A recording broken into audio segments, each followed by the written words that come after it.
Africa, Asia, and Europe. And this American archipelago we call the Caribbean. But it is so recent since we assumed responsibility for our own destiny that the antagonistic weight of the past is felt as an inhibiting menace. And that is the most urgent task and the greatest intellectual challenge: how to control the burden of this history and incorporate it into our collective sense of a future. George Lamming, 1994. Honorable Minister Alfred Sears, Minister of Education, Science and Technology, Honorable Fred Mitchell, Minister of Foreign Affairs and Public Service, Honorable Minister Grace Panda, Minister of Education for the Republic of South Africa, His Excellency Alu Kanu, Ambassador for Sierra Leone, Her Excellency Faith Radaby,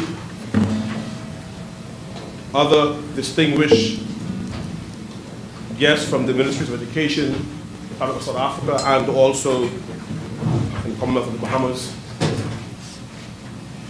to the President of the College of the Bahamas, to other distinguished guests in our midst, particularly Mr. George Lamming and Mrs. Maureen, Denton, ladies and gentlemen, boys and girls, again, good evening. Good evening, ladies and gentlemen. And with protocol having been established, an especially warm welcome to our two, amongst many distinguished guests this evening, the Honourable Grace Pandor, the Minister of Education for South Africa, and of course the presenter of this evening's public lecture to commemorate the bicentenary of the abolition of the transatlantic slave trade, Caribbean author and poet, Mr. George Lamming. It has been said many times that life is not so much a destination as a journey.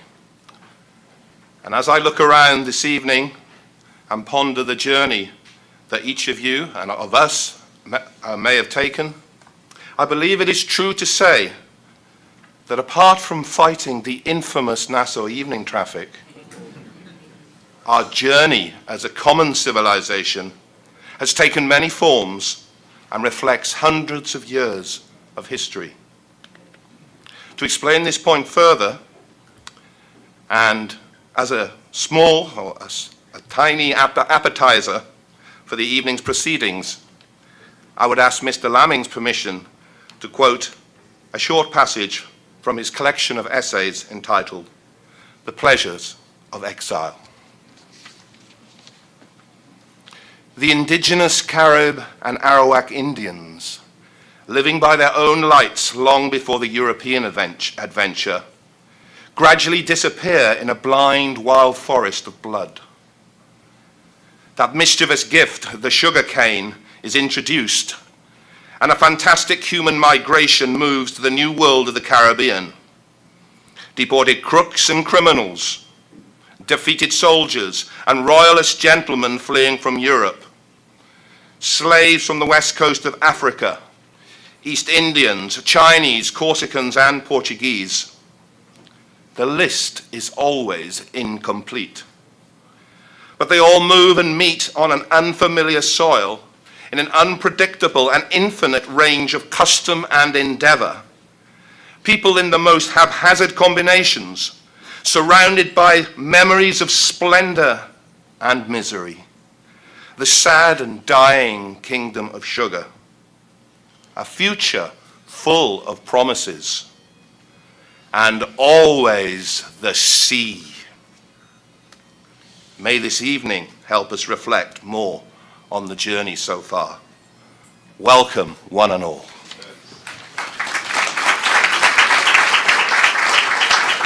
Thank you, Rob.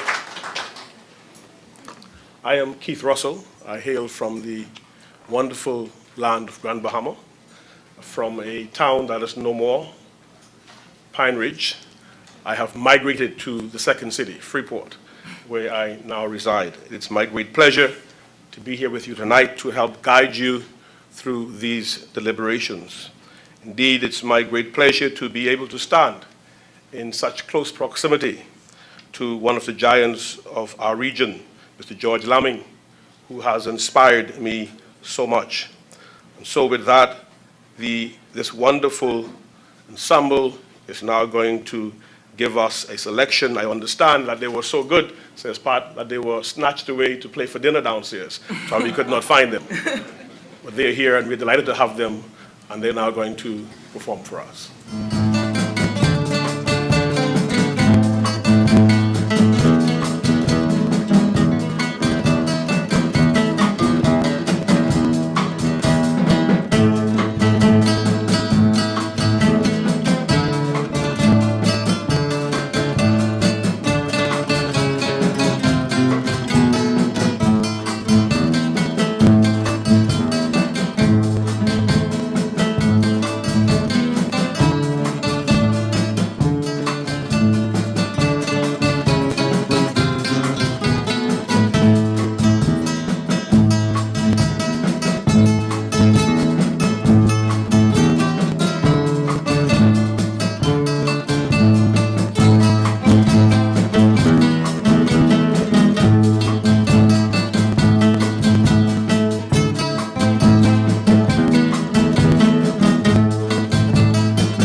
We now call on the Honorable Minister Alfred Sayers, who will come and bring remarks and introductions.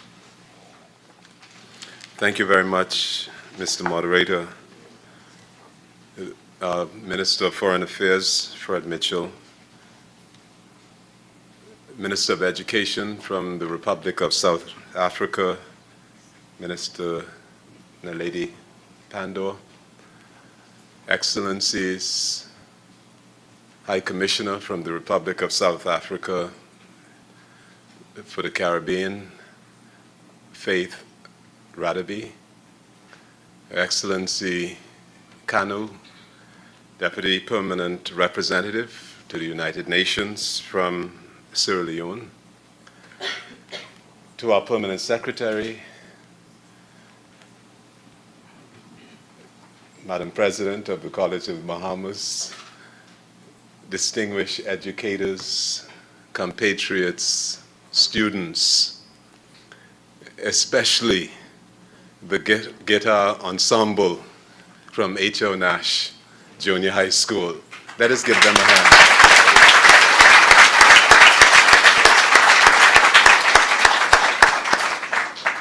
The Prime Minister of the Commonwealth of the Bahamas, the Right Honorable Perry Gladstone Christie, often reminds us of the African proverb that until the lions have their historian, the tale of the hunt will always be the tale of the hunter. For years, the history of our region, of Africa, was written through the eyes of the hunter. In his preface to the General History of the Caribbean, Volume 3, the Director General of UNESCO, Kaichura Matsura, stated, and I quote, "Until quite recently, Caribbean histories were more about exploits of European nation-states in the Caribbean, histories of war and trade in the mainland," end quote. With the exception of Eric Williams, Elsa Gorvia, Gail Saunders, Walter Rodney, for example, most of the histories of the individual islands comprising the Caribbean were history written from the standpoint of the resident or absentee European. It was because of this that UNESCO introduced a project for writing a new history of the Caribbean.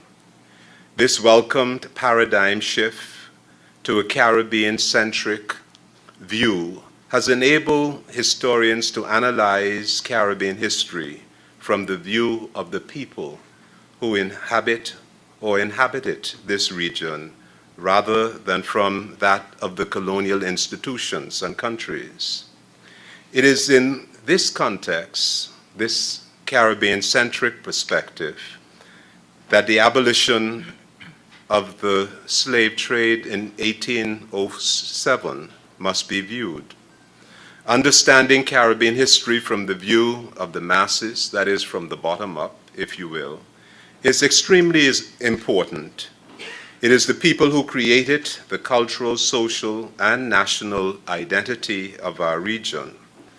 It is from the teeming masses that the historian and the poet hear the cries of man's inhumanity to man. In 2001, the transatlantic slave trade was declared by the United Nations as a crime against humanity. Such a crime has made the descendants of participating countries ashamed. For example, Prime Minister Tony Blair declared in 2006 that it was a profoundly shameful episode in the history of the United Kingdom. He went on to say that personally, he believed the Bicentenniary offers a chance not just to say how profoundly shameful the slave trade was, how we condemn its existence utterly and praise those who fought for its abolition, but also to express our deep sorrow that it ever happened, that it ever could have happened, and to rejoice at the different and better times we live in today. Ladies and gentlemen, one of the sons of our region who has dedicated his creative imagination and his creative intellect to clarifying the history of our region is our guest presenter this evening. I wish to quote from the words of one of Kenya's leading writer, Ngugi wa Thiong'o, who in his book entitled Decolonizing the Mind states the following, I quote, "George Lamming has also impressed in his handling of different narrative techniques within the same novel, particularly in The Castle of My Skin. The omniscient narrator, drama, the diary, reportage, autobiography, third-person narrator, and direct authorial intervention to take the side of the character. All these are used by Lamming in varying ways in his early novels, in The Castle of My Skin, The Immigrant, Of Age and Innocence, and Season of Adventure. Lamming's anti-imperialist consistency, his commitment to third world struggles, his clear base in the peasant and worker class, and the social and political issues in his work brought this world closer to me and my experience of life in Kenya," end quote. I should wish to state, like Ngugi wa Thiong'o, I too have been shaped by the creative imagination of George Lamming and his commitment to human dignity. As a professor at the City University of New York, I had the pleasure, personal pleasure, to collaborate with him on a number of occasions.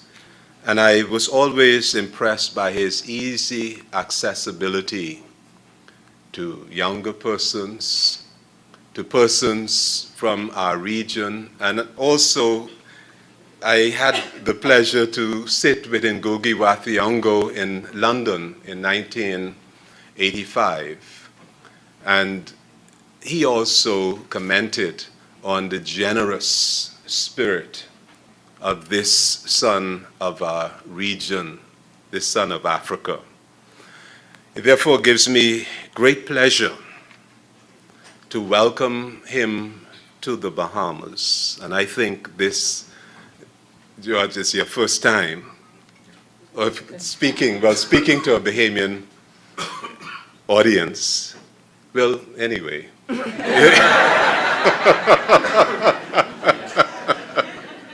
It is the right time and the right occasion to welcome you once again to the Bahamas to reflect on this critical milestone in the liberation of the African person within our region, and certainly it was a global trade in our ancestors within the world. Mr. Lamming is joined by a Caribbean dramatist, Maureen Denton, who collaborates with him, and they will lead us at this time in a reflection. Thank you very much. Distinguished ambassadors of all countries and distinguished citizens, I want to thank you very much for the invitation, and the evening's progression has been facilitated by the various introductions. You're invited to hear a lecture, and my approach to it is a little unorthodox, in the sense that I'm going to leave the major statement of the lecture to the end and bring what I think is the central aspect of it in the beginning. And that central aspect is going to be a selection of literature, mainly poems from the Caribbean. I believe that literature is perhaps the most social, the most reliable guide to the social history of any civilization.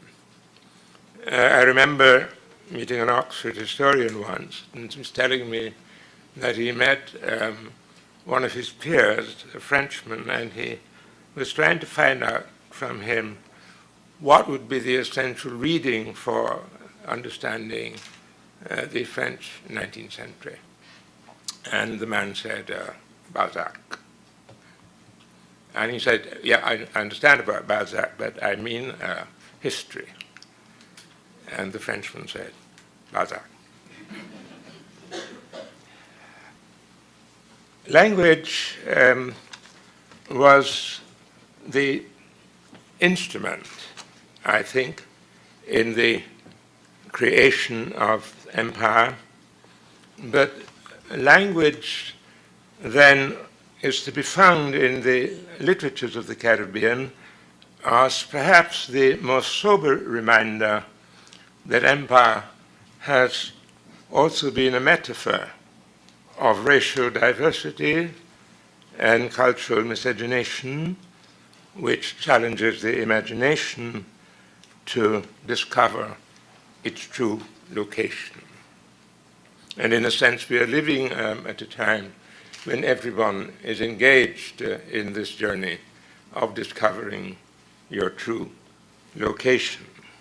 And the Caribbean is perhaps a unique enclosure for identifying these histories of dominance and transculturation.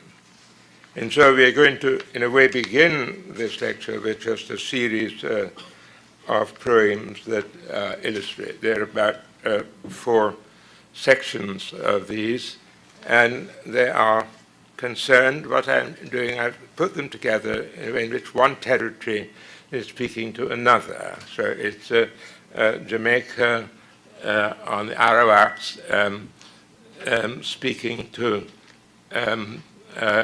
Cuba in the person of Nicolas Guillen about the erasure of naming, and Guillen speaking to Guyana about the Asian indentured movement, and Guyana speaking to Maurice Leroy of Haiti about the boat people. That's the first section. I reach but a finger across the universe. Distance is only space, time, and we exist in the continuum. Understanding reaches to shake hands across history books. Blood kinship may well be a fairy tale. Heredity myths, mere lies. Yakahuna as real as the Virgin Mary, Koyaba as close as heaven. My spirit ancestors are those I choose to worship, and that includes an I that existed long before me. I choose you for affirmations, pulsing still in spite of bloodshed or infused. Baptismal certificates are mute, while the whisper of a clay fragment moves me to attempt this connection. I cry out to you. My last name. Ever since school, and even before, since the dawn when I was young, barely a patch of sleep and wailing, since then I have been told my name, a password that I might speak with stars. Your name is, you shall be called. And then they handed me this, you see here, written on my card. This I put at the foot of all my poems, 13 letters that I carry on my shoulder through the street, that are with me always, no matter where I go. Are you sure it is my name? Have you got all my particulars? Do you already know my navigable blood, my geography full of dark mountains, of deep and bitter valleys that are not on the map? Perhaps you have visited my chasms, my subterranean galleries with great moist rocks, islands jutting out of black puddles, where I feel the pure rush of ancient waters, falling from my proud heart with a sound that's fresh and deep, to a place of flaming trees, acrobatic monkeys, legislative parrots and snakes.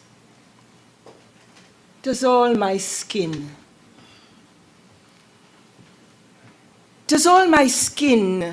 I should have said, does all my skin come from that Spanish marble?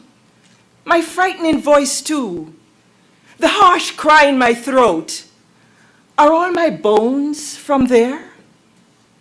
My roots, and the roots of my roots, and also those dark branches swayed by dreams, and these flowers blooming on my forehead, and this sap embittering my bark?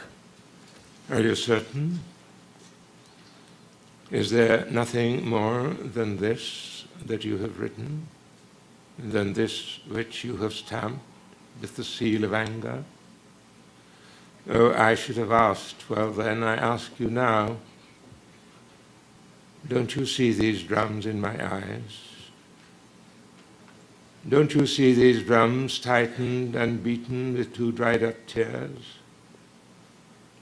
Don't I have, perhaps, a nocturnal grandfather with a great black scar, darker still than his skin, a great scar made by a whip?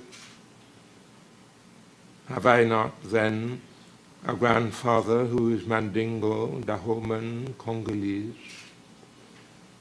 What is his name? Oh, yes, give me his name. Andres?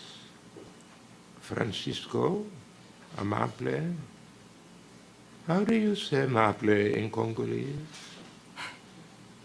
How have you always said Francisco in Dahoman?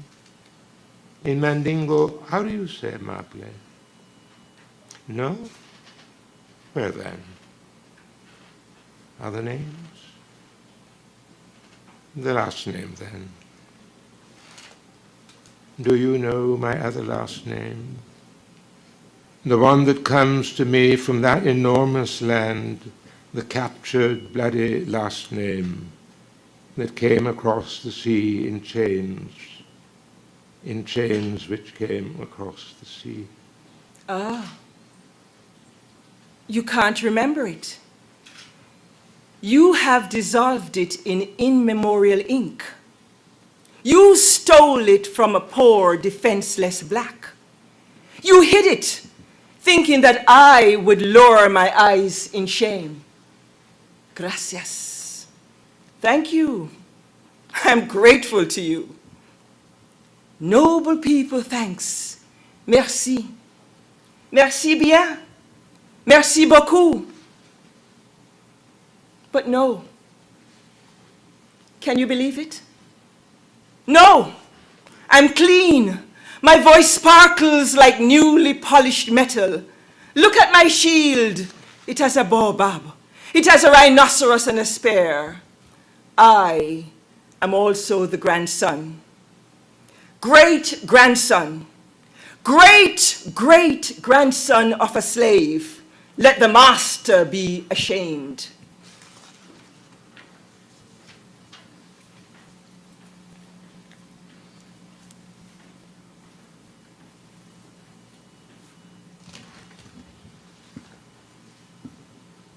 If I came to India,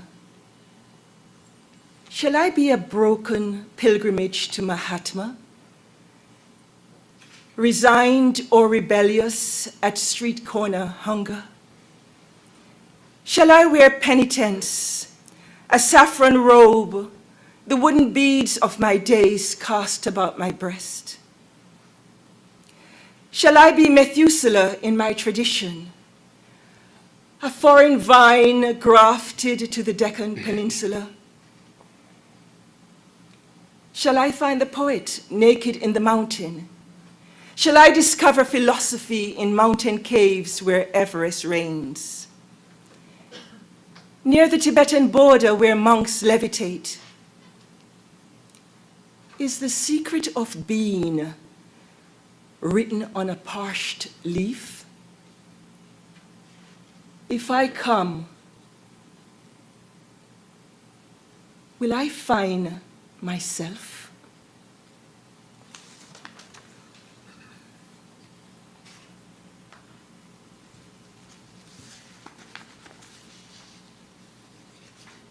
Boat people. We are all in a drowning boat. Happened before at Lamming. We are the ones called boat people. We all died long ago. What else can frighten us? Let them call us boat people. We fight a long time with poverty on our islands, the sea, everywhere. We never say we are not boat people. In Africa, they chase us with dogs chained off feet, embark, as who then called us boat people. Half the cargo perished.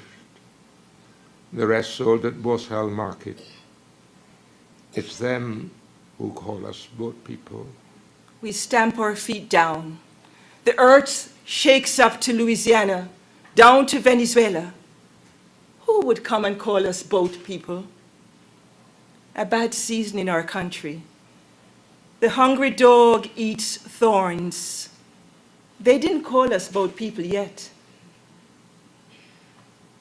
We looked for jobs and freedom, and they piled us on again, cargo, direct to Miami. They start to call us boat people. We run from the rain at Fort de Manche, but land in the river at Chrome. It's them who call us boat people. Miami heat eats away our hearts. Chicago cold explodes our stomach. Boat people, boat people, boat people. Except for the Indians, all Americans are immigrants. But it's us they call boat people. We don't bring drugs in our bags, but courage and strength to work. Boat people, yes, that's all right. Boat people. We don't come to make trouble. We come with all respect. It's them who call us boat people. We have no need to yell or scream, but all boat people are equal, the same. All boat people are boat people. One day, we'll stand up, put down our feet as we did at Saint-Domingue. They'll know who are boat people. That day, be it Christopher Columbus or Henry Kissinger, they will know whom we ourselves call people.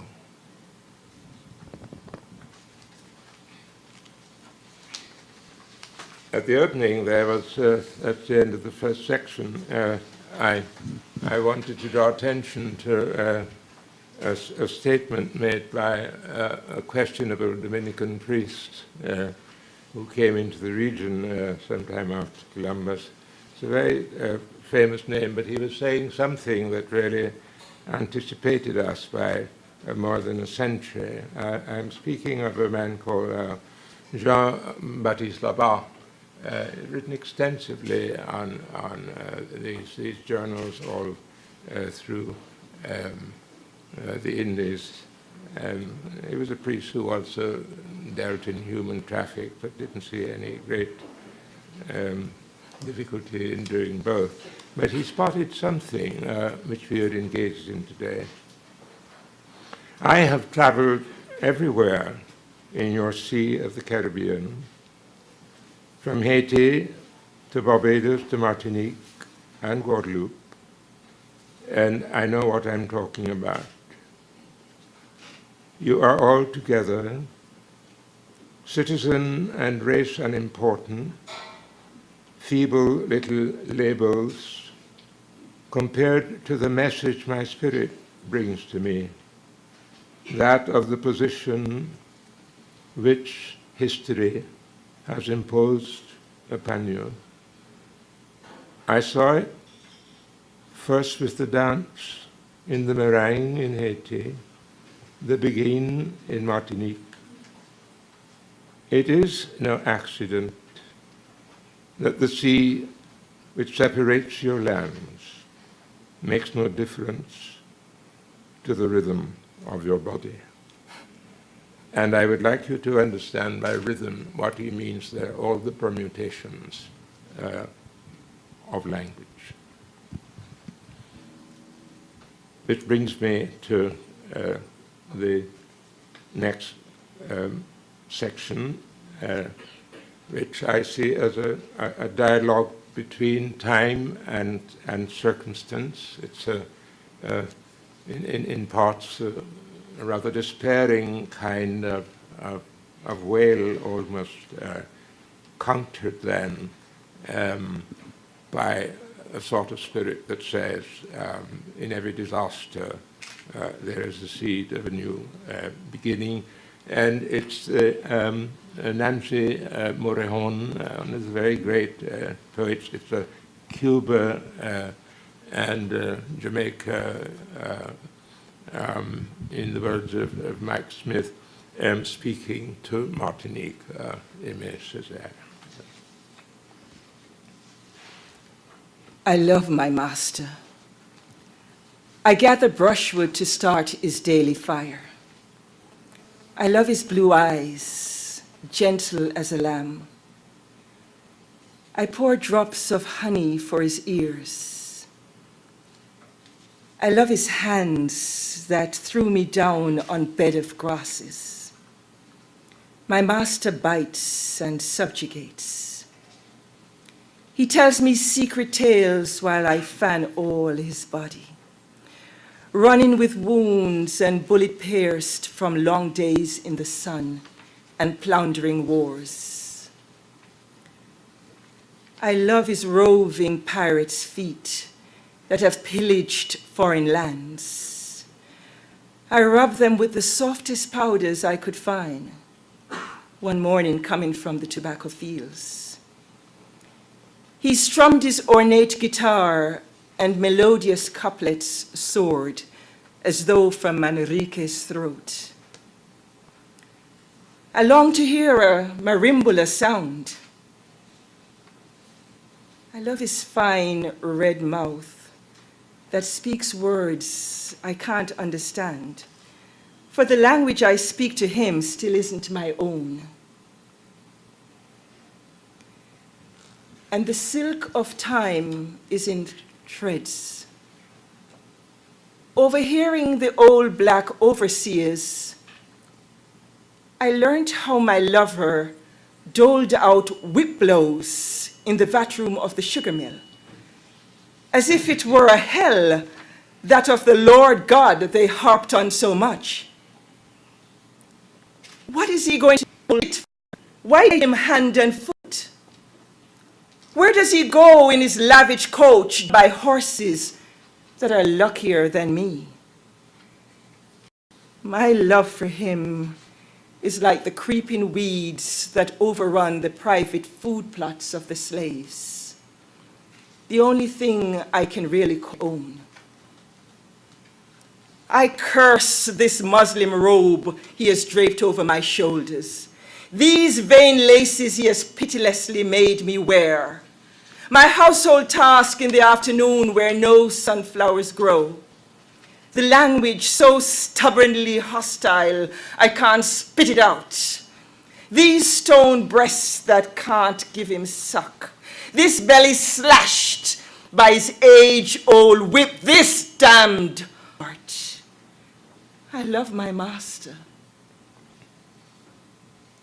But every night when I cross the blossoming path to the cane field, the secret place of our acts of love, I see myself,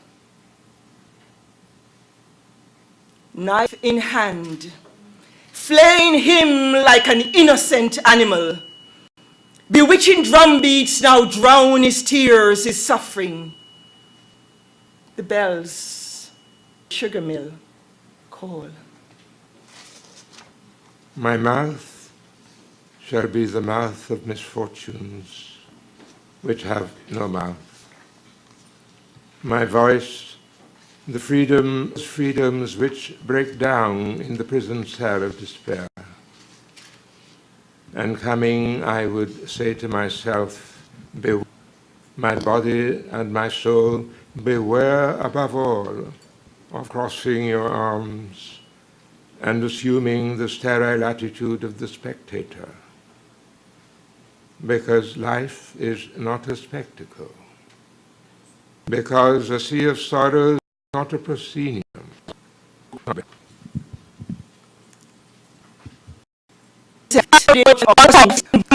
I'm a bun, my belly, I'm a ball. I'm a bun, my belly, I'm a ball, Lord. Me say me can't believe it. Me say me can't believe it. My daughter boyfriend named Sailor. Him passed through the port like a ship. More grand picnic for feed and all that we need. What a night, what a blight, and my life is a stiff fight. And me say me can't believe it. Me say me can't believe it. Sitting on the wall with some friends, talking about things and times. Me hear one voice say, "Who that?" Me say, "Who that?" Who that I say who that when we I say who that? When you take a stock, them liquid on flat. Teeth start fly, big man start crying. Me say me can't believe it.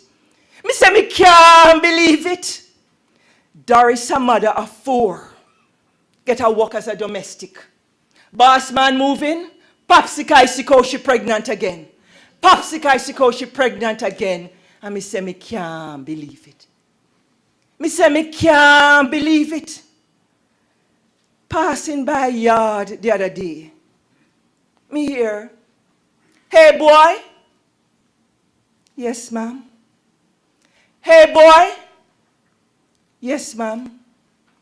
"You clean up the dog shit?"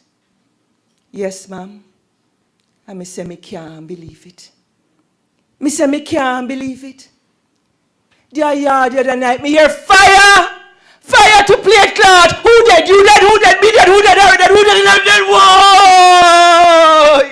Whoa! Or in the street fire upon my head and me say me can't believe it. Me say me can't believe it. See some blackbird move in our one building room. But no rent, no pay. So them can't stay. Lord, the oppressed and the dispossessed can't get no rest. What next? Take a trip from Kingston to Jamaica. Take 12 from a dozen, and me say me mama in a heaven madhouse. And me say me can't believe it. Me say me can't believe it. You believe it? Madam High Commissioner, you believe it? Oh, if you believe it. Lord, me know you believe it. Mikey Smith, Jamaica.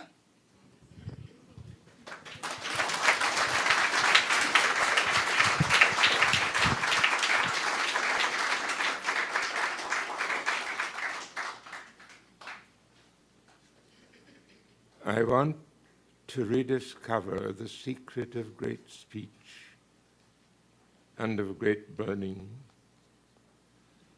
I want to say storm. I want to say river. I want to say tornado. I want to say leaf. I want to say tree.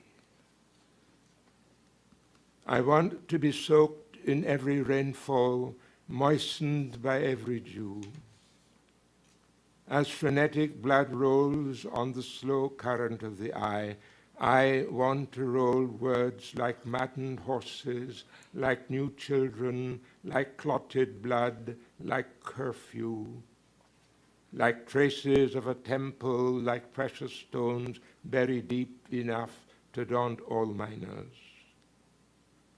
The man who couldn't understand me, couldn't understand the roaring of a tiger.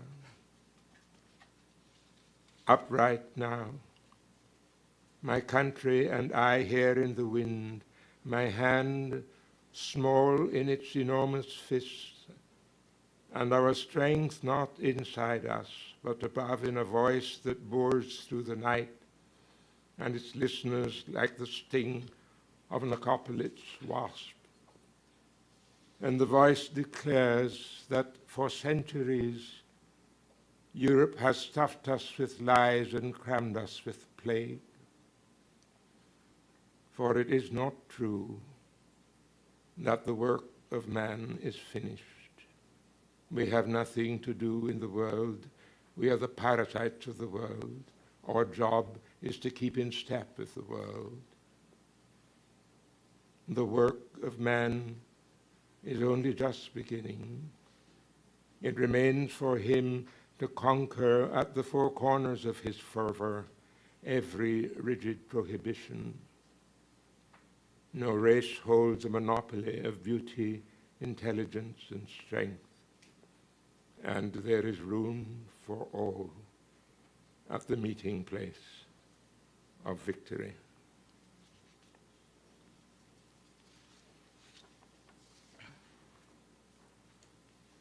And then the solitary voice of Guyana in the late Martin Carter.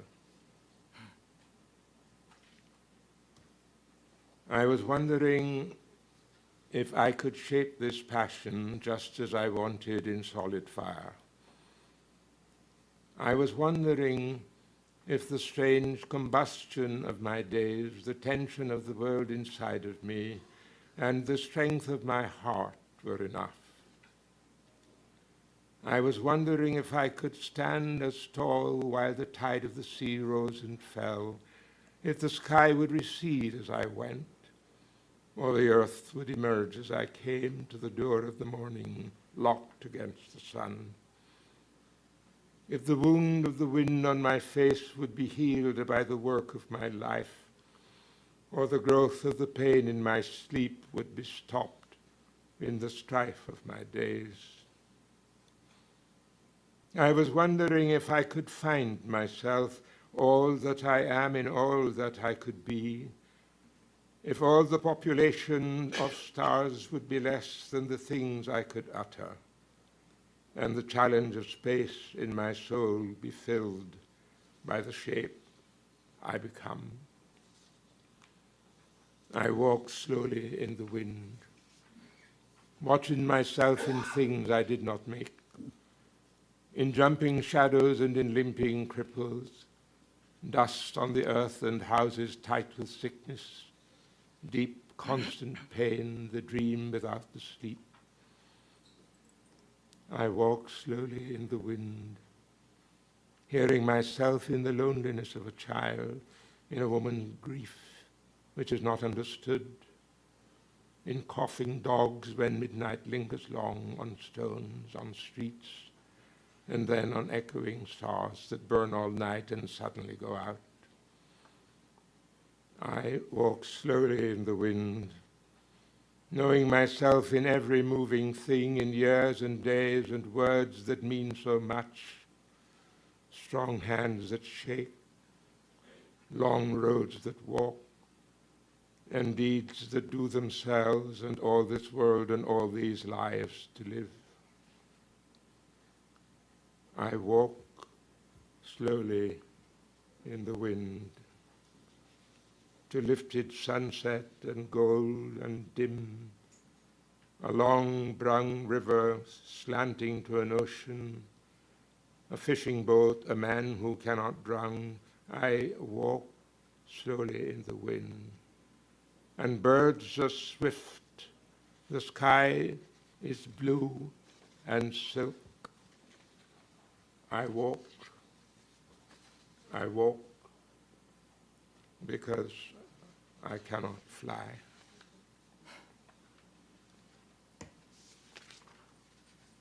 And that's the end of that section of the poems.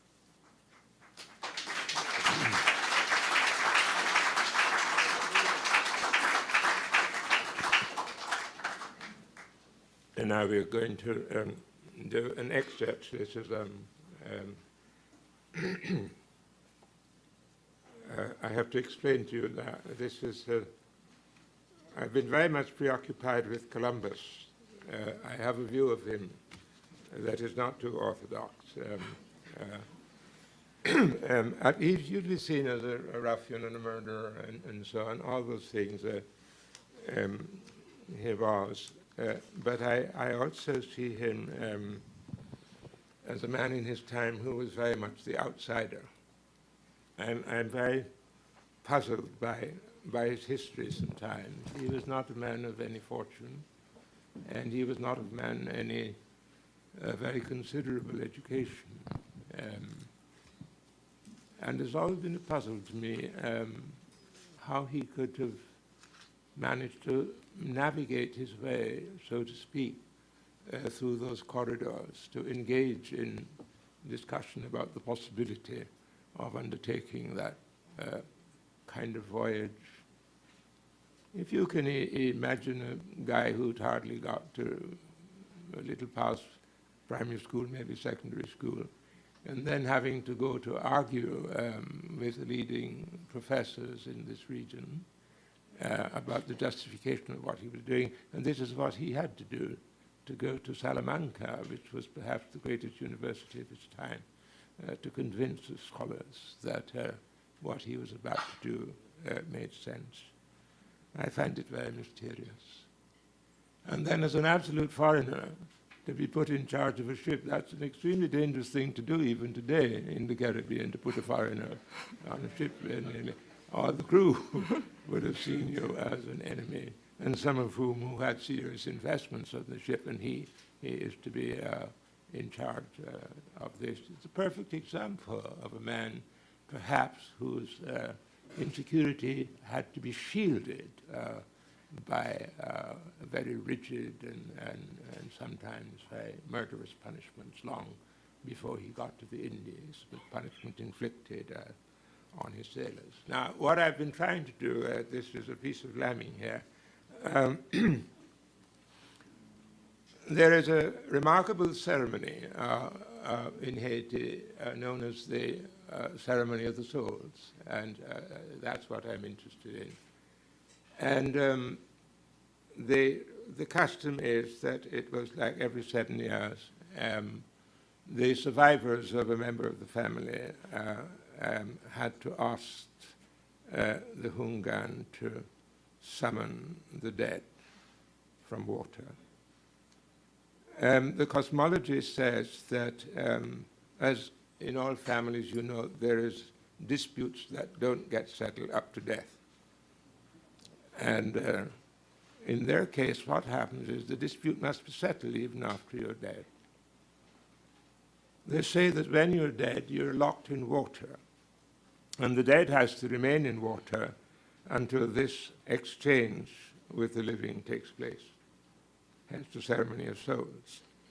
And so you have the Hungan, who is the priest, and if you don't believe, you may think he's a good ventriloquist, but if you are identified with that cosmological position, you have to believe it. I witnessed this.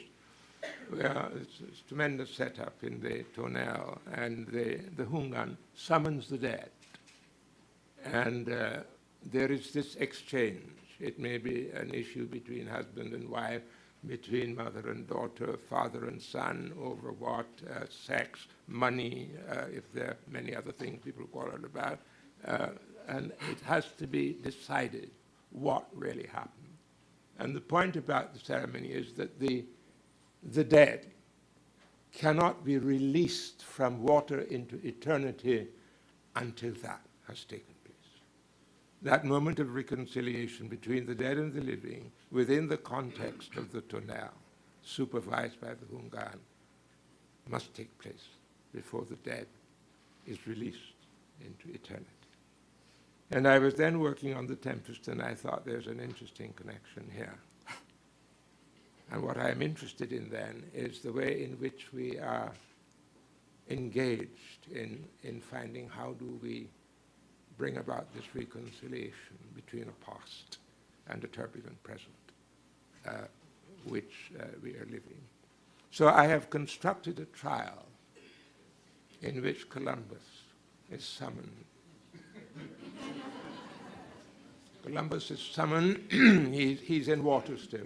Columbus has not yet been released into eternity. And instead of the Hungan, who is a priest, there's an equivalent who can conduct the ceremony too. He's being interrogated by the Mambo. This is the woman priestess who questions him about specific events in his life. And he's explaining what happened and who he was. Now, in that cosmology, he's at a disadvantage here because the Hungan or the Mambo would have been blessed with the capacity to have lived several lives. So when he's confronting her, and she's alive, she may be a woman ordinarily in the market, but at this moment she is the Mambo. She was present on every occasion he's questioned about. So in a way, some of her questions are rhetorical. She knows what the answer is. She's very curious to know how he deals with that aspect of the truth. And this is what passes between them.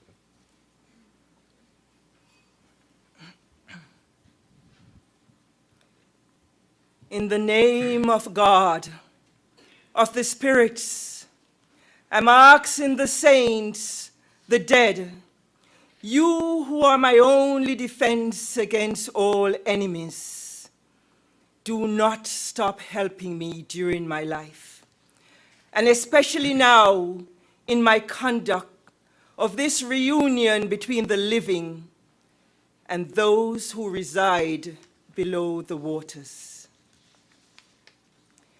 In the name of God, of the spirits, I'm asking the saints, the dead, do not stop helping me during my life, and especially now in this reunion between Columbus and his descendants.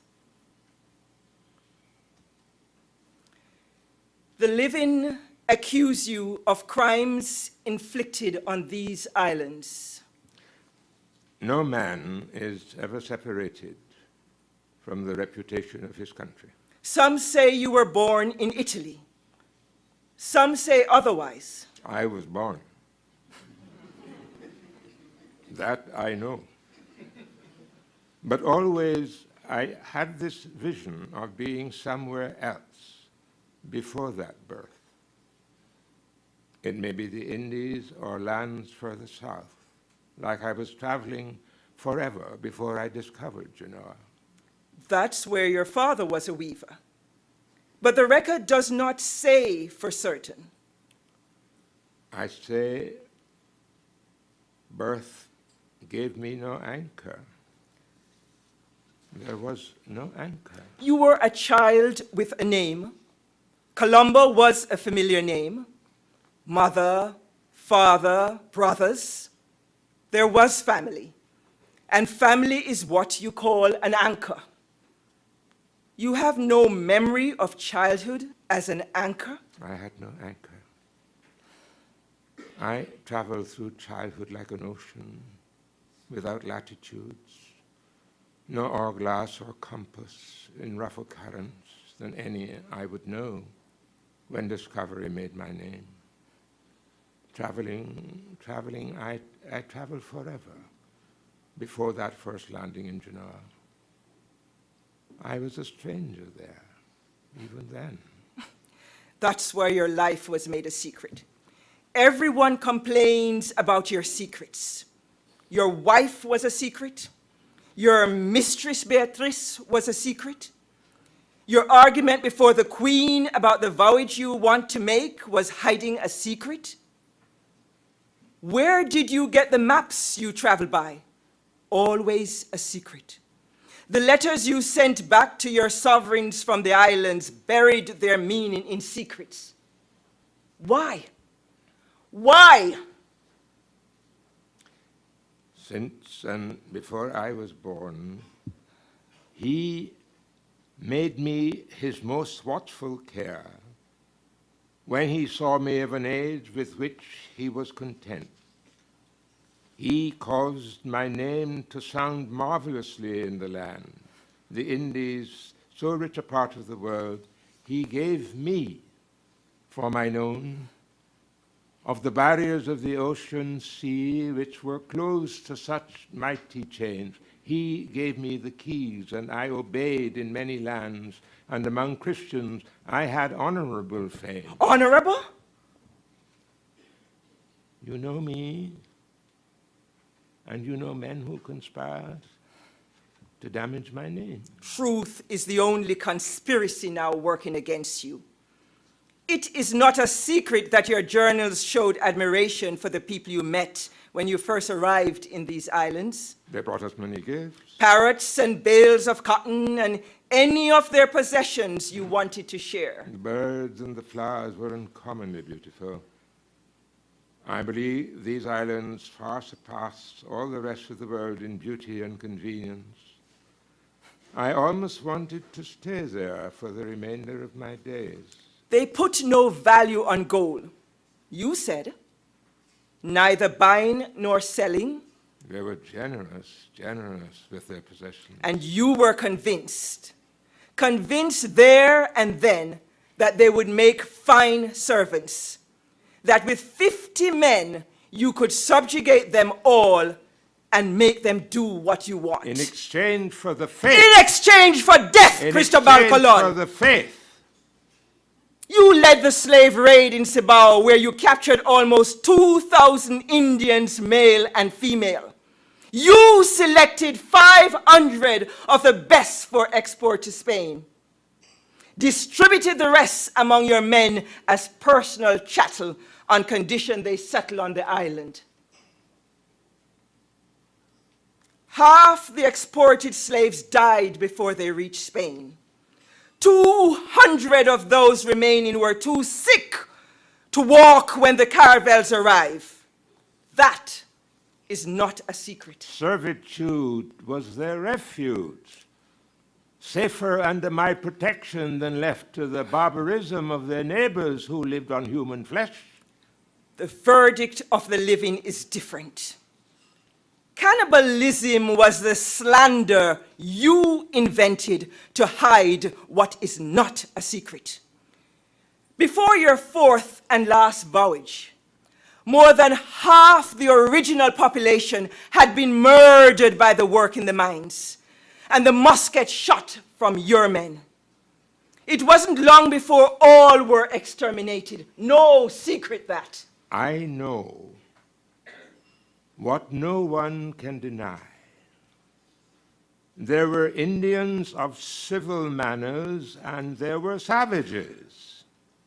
My intervention postponed many a disaster.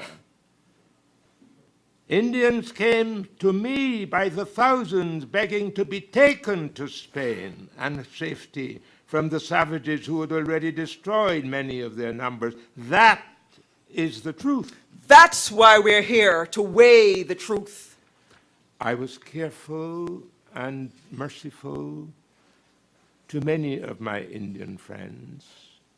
Their king, Guanacanagari, placed his own coronet on my head, indicating that my rule was welcome. He was a royal guest on my ship. Amidst the sound of drums and cymbals and the sound of cannon, King Guanacanagari wanted to accompany me back to Castile with his wives and family. He would have given his life for me. He did. The savages. It could only be the savages who envied his manners. You know of the massacre at Navidad, where they left 38 of our men on the first voyage? Under a savage cacique, the Indians surprised them one night and slaughtered every man. They then mutilated the corpses, smearing them with dirt and blood. Their private organs were chopped up and scattered about. The private organs were the Spaniards' undoing. Even the savage knows when his wives have been insulted. The Christians were without protection. I grieve for that. The Spaniards were beyond anyone's control. It is an accusation many make against you. Why? Some say you never had the control. I know that accusation. How innocent are the men who make it. At home, They judge me as a governor sent to Sicily or to a city or to some settled government where the laws can be fully maintained without fear of it being lost. At this, I'm very aggrieved. How do you want to be judged? As a captain who went from Spain to the Indians to conquer a people warlike and numerous, with customs and beliefs very different from ours. Men who stay at home cannot understand that. Yet I was able to bring under the dominion of the king and queen, our sovereign, a people who lived in highlands and mountains, a wild people, without proper government and laws. I conquered for our sovereigns another world, whereby Spain, which was called poor, is now most rich. I think there is some justice in your claim. Justice. I know that my errors have not been committed with intention to do ill, and I believe their highnesses gave me credit when I say so. The Queen stood for justice. You rode beside Isabella in pomp when you returned from your first voyage. The Queen stood for justice. But she did not rule against the order for you to be arrested and sent home for trial. Did she think you had failed to control the settlements under your command? You were the governor. You think the sovereign betrayed your trust? I say, I had no anchor. Among a rabble who decided beforehand that I was not fit, I had no anchor. Always I felt my confidence slip. The accusations of cruelty are true. Accusations of cruelty? The punishments you ordered for their insubordination. Authority required harsh measures.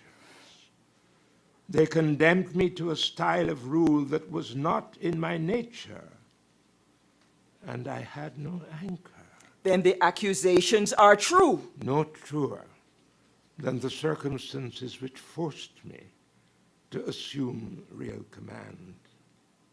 Yet I was careful to ensure that men such as masons and those of other trades who came out without pay should have their wages paid to their wives back home. I was merciful to those in need. But they accuse you of greed for gold. Oh, God constitutes treasure, and he who possesses it may do what he will in the world.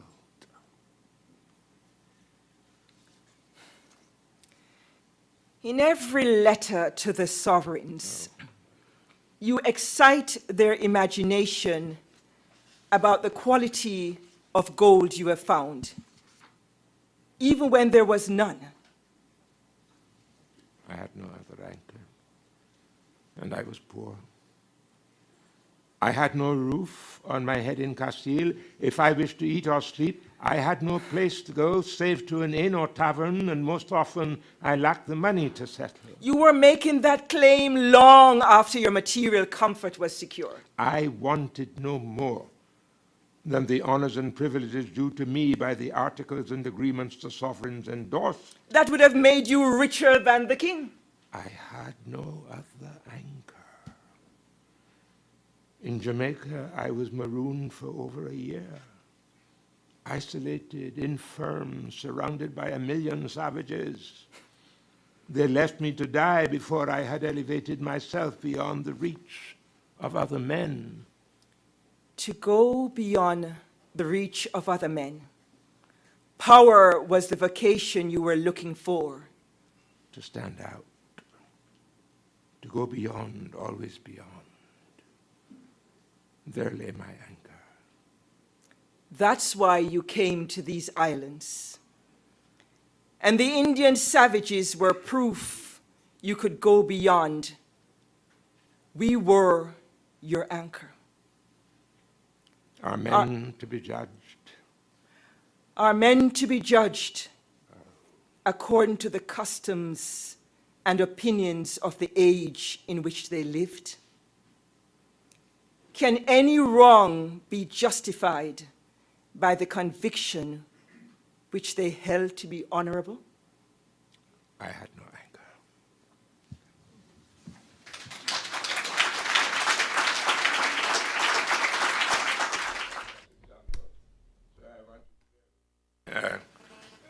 If it appears that I am turning the historians and so on into novelists and so on.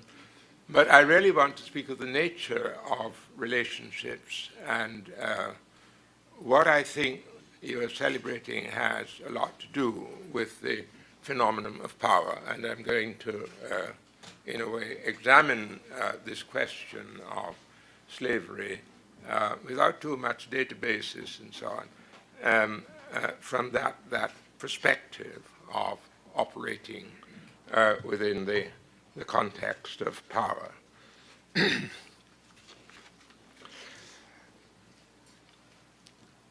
I think those of you who read fiction seriously, particularly if you have to make a living by teaching it sometimes, might know that a novelist sets out to explore the history and the nature of an individual or personal relationship.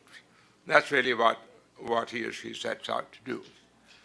But I want to suggest that every personal relationship is a social fact. You may live it without realizing it sometimes, but every personal relationship is a social fact. Since the relationship is always engaged with another and is influenced by others who may or may not be directly connected to the individuals. If you take a simple and popular example, boy meets girl and one or other parents get involved, whether boy or girl likes it. Friends get involved. Girl seeks employment, may require a medical report from a doctor she doesn't know, is interviewed by men she has never seen before, and so on. I want to suggest that all our relations are experienced within a particular context of power. And it is the characteristic of all power that it seeks to give its existence some moral or philosophical justification. Men do not normally say, we are in power because we feel we have a right to be, and that's the end of that. There is nothing you can do about it. Men do not do that. They believe that they represent or are in some way guardians of some social order which is in the interest of all. And they will let you know of the resources they have to protect that, or they may, in fact, hire intellectuals who may sometimes come under the category of mercenaries in order to argue that what they claim is statistically true. This operation has worked, established the legitimacy of plantation slavery. It has often worked to establish the legitimacy of a benign colonial administration. It works to establish the legitimacy of a liberal democracy in neo-colonial societies.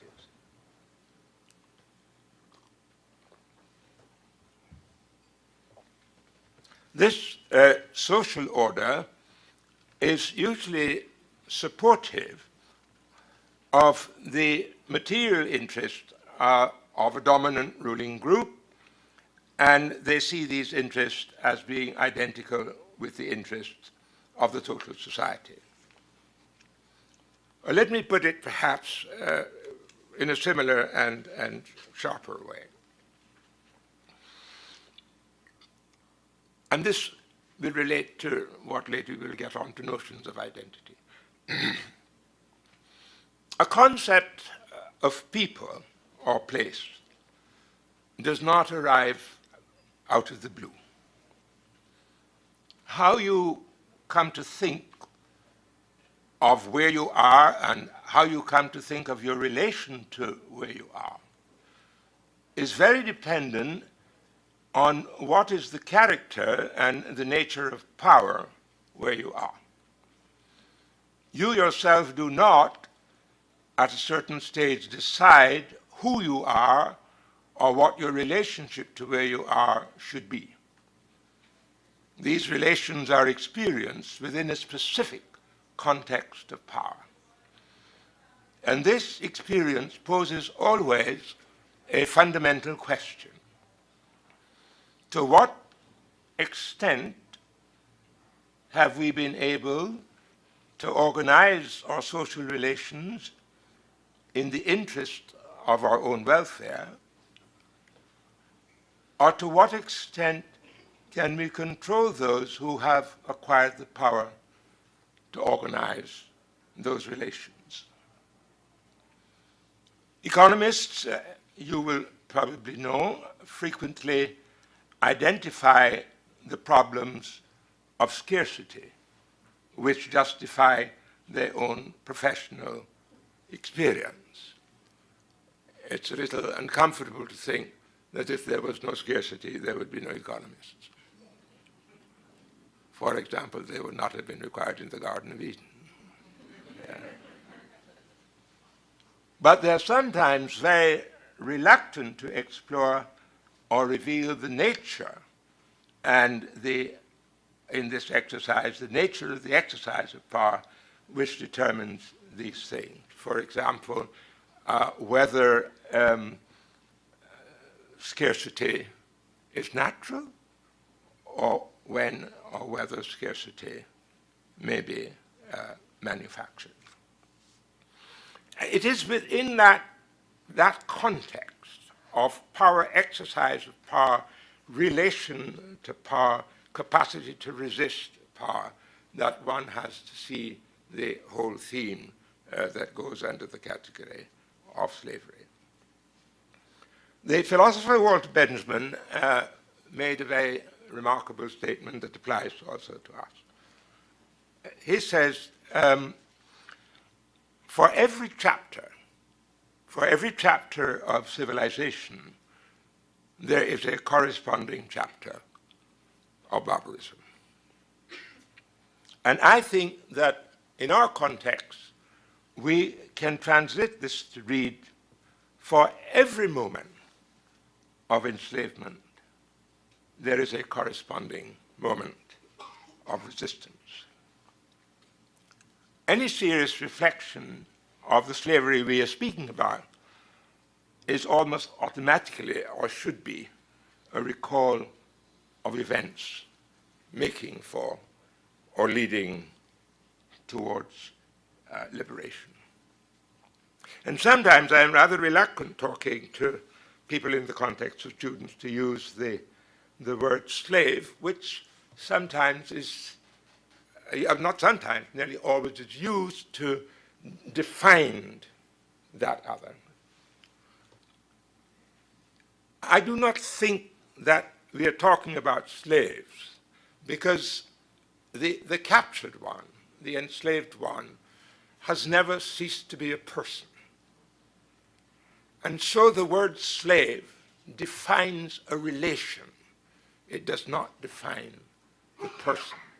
The word slave is the particular relation a person has, endures, struggles against in the situation of enslavement. And it is in that context and with that kind of reservation that I would like to return to some references made today about 1807.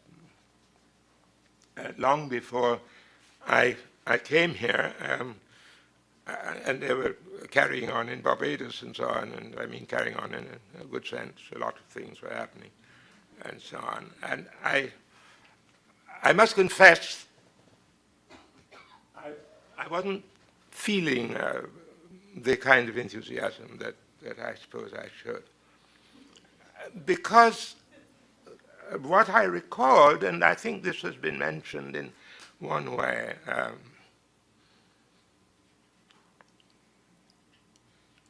no one asked for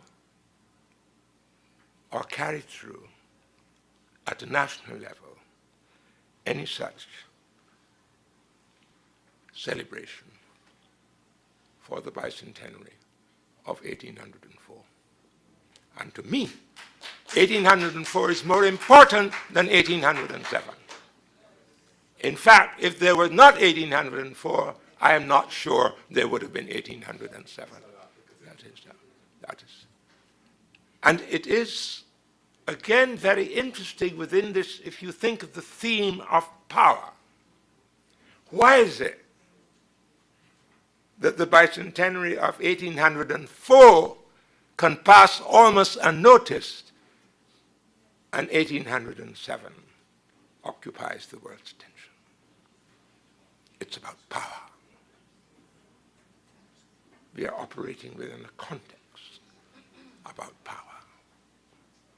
For 1804 was a moment that directed in a very specific way the consciousness of the entire world. It was unheard of, it was unthought, that a nation made up largely of slaves could organize themselves not just for a revolt, but for a war that would defeat 3 European powers and convert a plantation estate into a sovereign republic. The only example in human history. And I'm saying that it is this distance from power of those whose consciousnesses were liberated by that moment. It is the distance from power that made it possible for 1804 to pass, with only the vaguest kind of reference to it, as though it was just a historical date. I want, therefore, to look at 2 passages.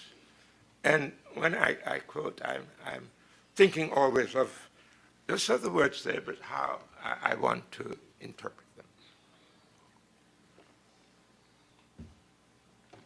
One has to do with the factor of power.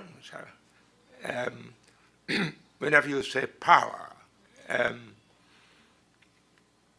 it's synonymous with violence,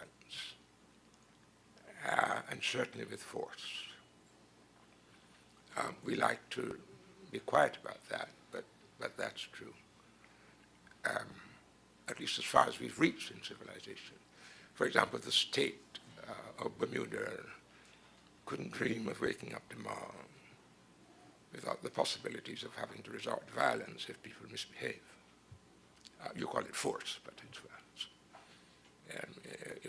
It's a peculiar way language works. I mean, if you hit the policeman, it's violence. If he hits you, it's force. It's kind of, you have to be, it depends on who is defining that particular situation. But I'm serious in a correct sense and so on, that preservation, particularly of power and so on, requires 2 factors. They're either violence, which you might call force, or at another level, persuasion, because it is always kind of expecting a resistance to it. Now, the great pioneering work on that, you all will probably be familiar with it, is James's Black Jacobins. Again, it's only very recently that this book has come into the consciousness of the region. I'm not even so sure how deep it is in the consciousness, but it was, to the best of my knowledge, the first real examination we had of the meaning of that triumph of 1804, Black Jacobins. And in a section which he calls the property, he gives us, this is a pretty harsh bit. I'm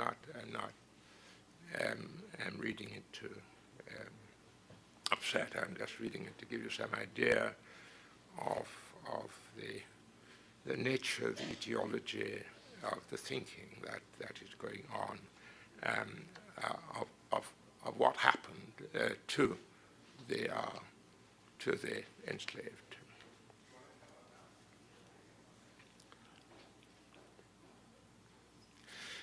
The slaves received the whip with more certainty and regularity than they received their food. It was the normal incentive to work and the guardian of discipline.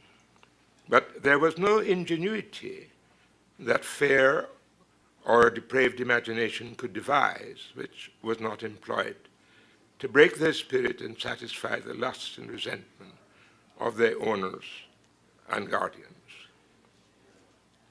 Mutilations were common. Limbs, ears, and sometimes the private parts, to deprive them of pleasures which they could indulge in without expense. Their masters poured burning wax on their arms and hands and shoulders, emptied the boiling cane sugar over their heads, burned them alive, roasted them on slow fires, filled them with gunpowder and blew them up with a match, buried them up to the neck and smeared their heads with sugar that the flies might devour them, fastened them near to nests of ants or wasps, made them drink their urine, lick the saliva of other slaves. One colonist was known in moments of anger to throw himself on his slaves and stick his teeth into their flesh. There's a remarkable book by a man called Rowick dealing with a slave period in the South, and he has a section on whipping, and he spoke about the extent to which the whipping took place. Now, what I'm suggesting here is that violence here is not to be seen exclusively as a form of punishment. There's something more than punishment at work here. Violence here is a form of social control. It is the most effective way, it's seen, of letting it be known who is permanently in charge here. That excessive violence. It is the way to control. It is the way to control, not just to punish out of some sadistic thing of punishment. It is the way you control this creature or this instrument,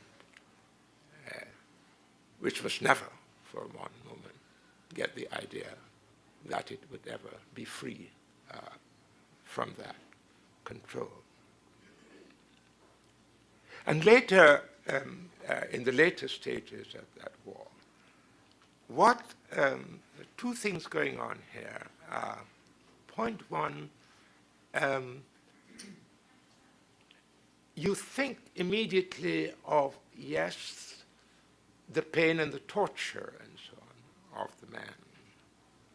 But there's something else happening too, that you cannot be in that position of inflicting that kind of device of control without being in some way affected yourself. And so what we are going to witness that Césaire speaks about in the essay on colonialism is there is going to be that collapse, that deterioration in the moral sensibility of the man who's doing the whipping. And we're going to see that collapse of that sensibility mature in time. One of the ardent slaveholders, one marvelous passage, who was also a general, a man called de la Fosse, I think almost 50 years later, is writing then about the war. And this is what he has to say.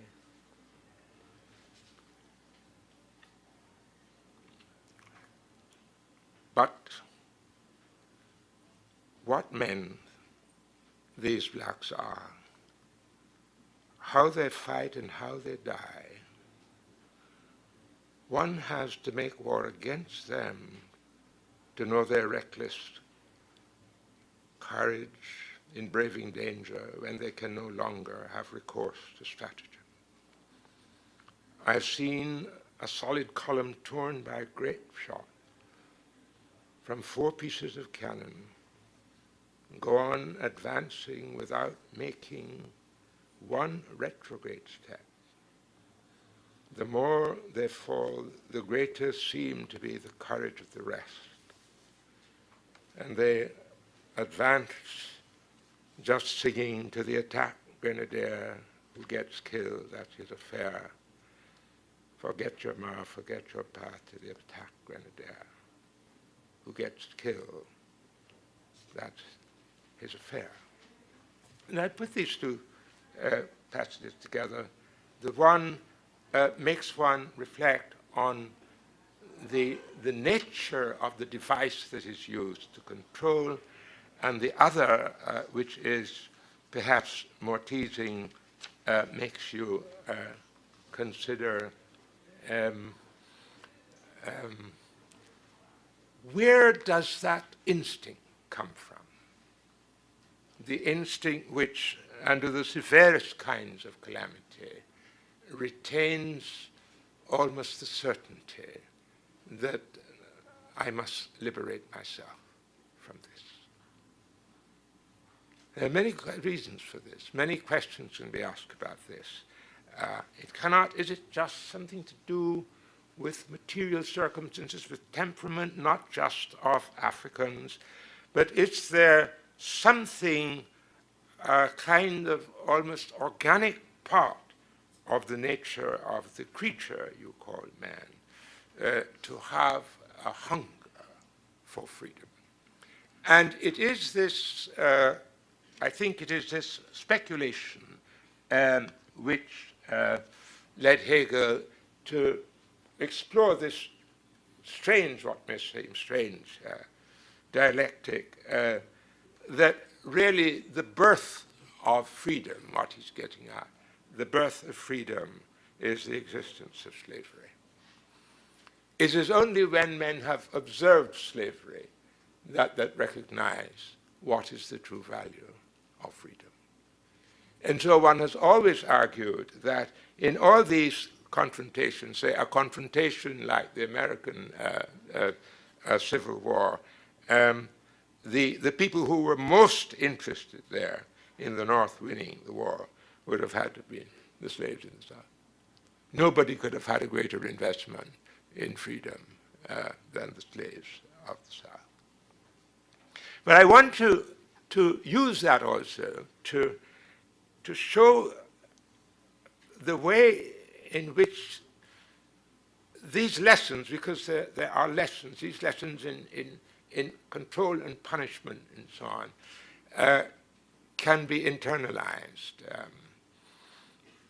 That power which allows the man to carry out that violence may sometimes be softened into a kind of persuasion in which he doesn't have to do that any longer, and it seems that his power becomes right, and your obedience to that power becomes a duty that can get normalized. And this, in a way, has happened to many of us at school, that the most awful things have got normalized. Like, for example, most of us of my generation have gone to school in which this never arose, discussing these matters, not at all, which got normalized, that it was no part of history. The most extreme and painful case of that, as a personal kind of history, was many years ago, I went to Haiti. And what is very interesting, one hears about the Haitian poverty and so on. And in my experience, I then met a sort of circle of Haitians, of Haitian intelligentsia, who it would be very difficult to, at that time, have found their equivalent in the English-speaking Caribbean. I mean, there were intellectuals of the first order. I mean, there were well-to-do, talking men of color, and so on, who'd obviously gone to Paris and come back and so on. And their standard text for the Haitian War of Independence was Black Jacobins. So I arrived, and I was met by 3 or 4 of them, and I was very concerned about finding somewhere to live. And they'd taken on all this French habits. The French, once ideas are raised, don't stop talking, and they can't. And so we sat in a cafe there. I'm wondering, where am I going to sleep? And they got into long discussion about existentialism and so on. Anyway, the point about that meeting is this. We got on to Black Jacobins. And, they just came alive. And James at that time had returned from the States. He was living in England. And I knew James. And I told them, well, I think James would be very pleased to hear that. And they said, do you know James? Why do you say that? And I said, oh, yes, and I know James. And then one of them said to me,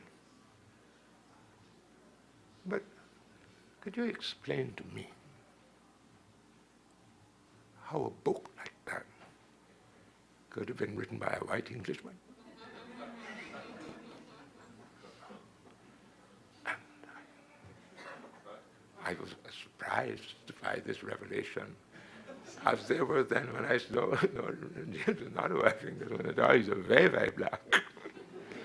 And he was born just across the water in Trinidad. Black streams. I'm thinking of one of the finest intellectuals. I mean, this extraordinary way in which power had decided how knowledge would be communicated, how it would be translated, and to whom it would be accorded. And this is really not all that long ago. I'm very much concerned then with the what you may call the psychological formations which come out of this phenomenon of slavery. And I want to turn just to a passage, take about a few minutes to read, of a novel of mine, Natives, My Person. I set out to reconstruct a 16th and 17th century voyage. Was they going from Europe to Africa and then to the Americas?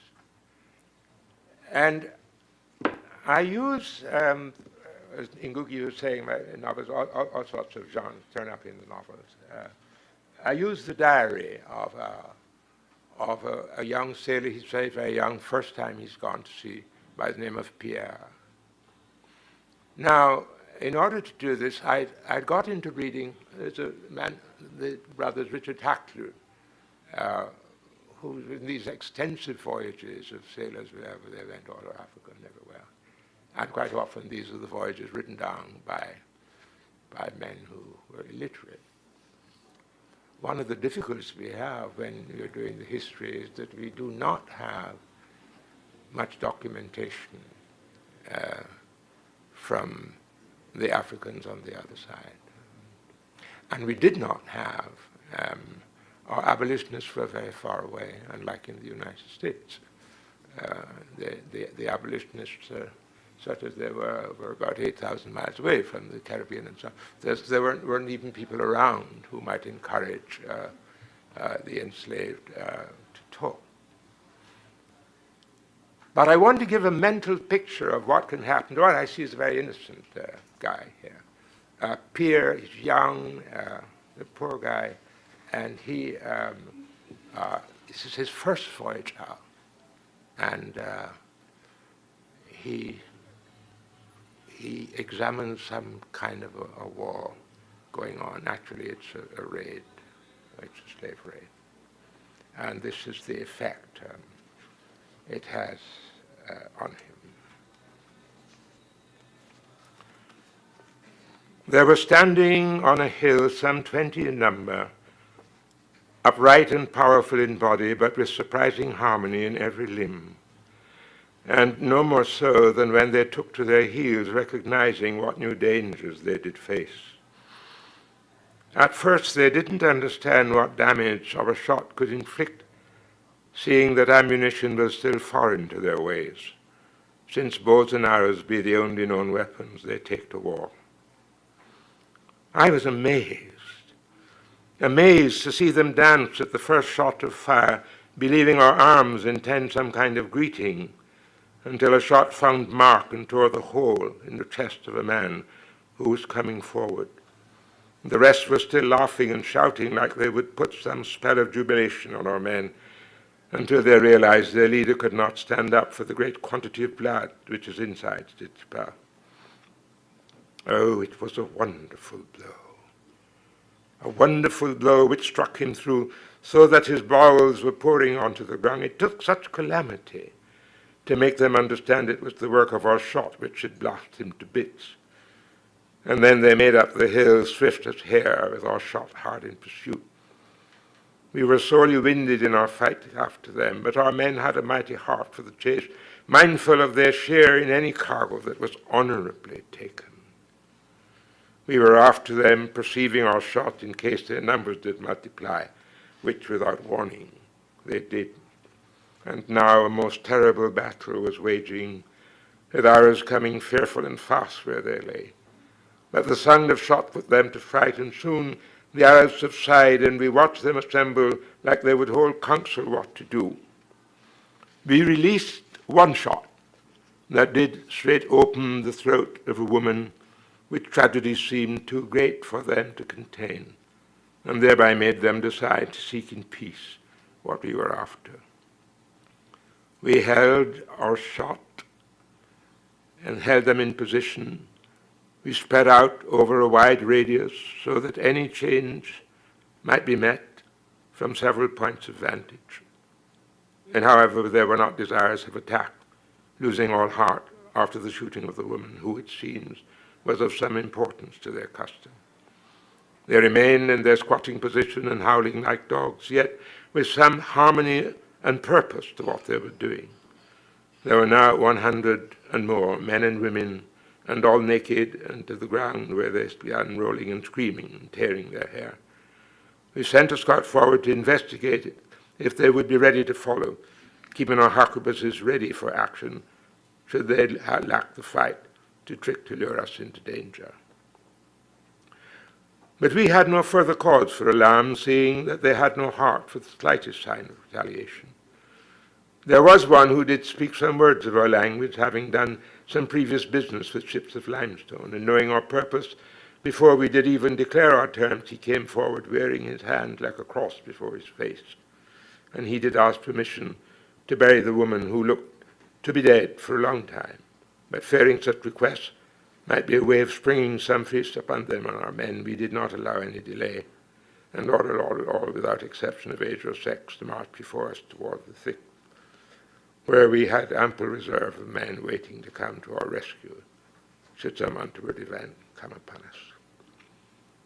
It was a wonderful silence which went before us, like they did forget even in a second what they left behind, which did make us surmise that they be people with little or no memory for what takes place in their life.